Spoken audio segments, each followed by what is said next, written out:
Thank you, Mr. Chairman. So something we've gone down before, we're talking about the CBP One app. It was created, of course, in 2020, in October, and then the app was utilized by this administration to be increased. Originally, the app was to alleviate the wait times for cargo inspection at ports, but then Secretary Mayorkas, Mr. Hunter, made the decision to let aliens schedule border appointments with the app. Started in 2022-23, over 95% now of the 459,000 aliens who have arrived at port of entry have been paroled and released into the country. 95% of those who apply. That's important to note. In addition, CBP One has been used to fly 386,000 foreign nationals from Cuba, Haiti, Nicaragua, and Venezuela into U.S. airports. I want to just pause because I think when the news of this last couple of weeks broke that 386,000 foreign nationals from Cuba, Haiti, Nicaragua, Venezuela got on a plane, flown into the United States, I think Democrat, Republican, the average American said, "You've got to be kidding me."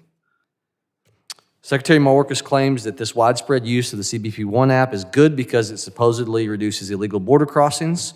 In reality, the Biden administration is simply shifting the flow of illegals from between ports of entry to this new process, this, quote, modern process. Let's really be clear. We're talking about inadmissible aliens. Just think about the term. You guys use it. I know you're using the term migrant also often a lot.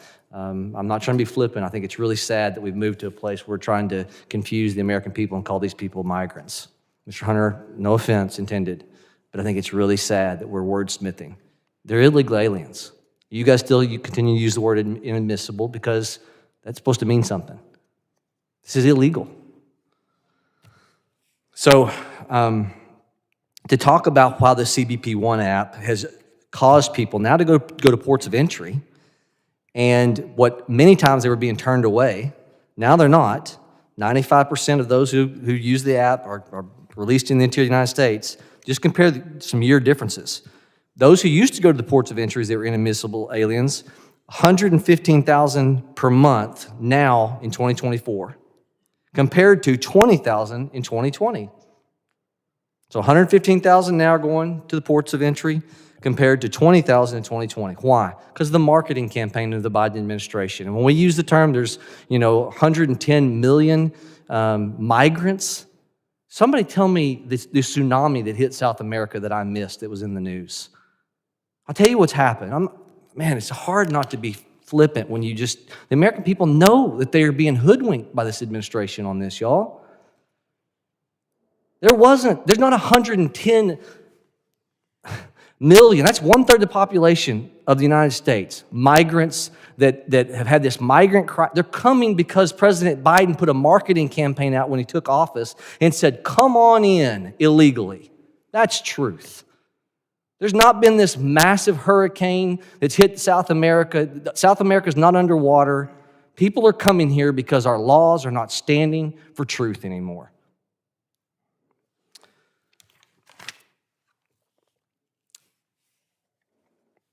All right, Ms. Meckley, under the CHNV parole program, U.S. Citizenship and Immigration Services states that after an alien receives advanced travel authorization in the United States, the alien is responsible for securing their own travel via air to international airport to the international airport in the United States.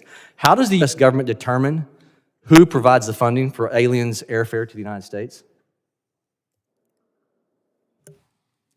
Let me ask it a different way. We've got NGOs, non-government organizations, that are helping people break the laws. It's ridiculous.